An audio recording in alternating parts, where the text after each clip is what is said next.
السلام عليكم ورحمة الله وبركاته. معكم هشام من قناة فود لافرز.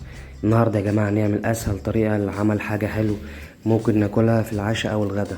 سهلة وبسيطة جدا، وكل اللي هنستخدمه معانا الجلاش وأي مادة دهنية، وشكرا. مش محتاجين أي حاجة، أقل تكلفة وأبسط حلو كمان، وأسرع حاجة كمان ممكن نعملها في 5 دقايق بالظبط.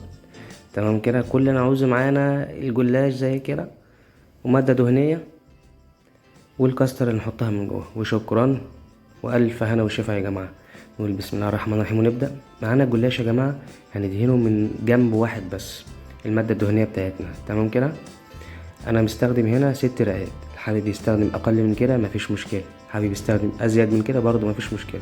كل ما زاد هيكون الفطيره بتاعتنا فيها سمك وفيها لحم ناكله زياده. تمام كده.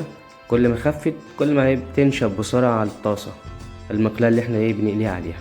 تمام كده. بس ما يقلش عن 4 رقات عشان ما تكونش خفيفة جدا. خلصنا كده. هنحط اول حاجة رقين مع بعض على بعض كده، عشان دي اللي هنحط فيها الكريمة الكاستر بتاعنا. تمام كده. نقول بسم الله الرحمن الرحيم. نحط بقى الكاستر بتاعتنا. الكاستر لما نيجي نحطها يا جماعة، يا ريت ما تكونش تقيلة، تكون خفيفة شوية زي كده عشان ما تكلكعش جوه الفطيرة. هنروح مقفلينها كده. كل ما بنيجي نقفل لازم ندي المادة الدهنية بتاعتنا كده عشان ما تكلكعش، لا تورق من جوه برضه زي ما هي كده، ما تنشفش بسرعة. المادة الدهنية مش هتخليها تنشف بسرعة ولا تخليها تكلكع كده، هي ترجع عجين مع اي بخار ليها والكلام ده. كل ما نحط راق نروح مقفلين الراق اللي عليه بالعكس. تمام كده.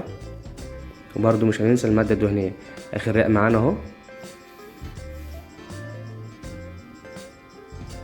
خلصنا. ونجيب بقى المقلاة، ومش لازم كمان مقلاة زي كده، ممكن نعملها على صينية عادي. اهم حاجة يكون فيه مادة دهنية عشان الفطيرة ما تلزقش فيها. تمام كده يا جماعة.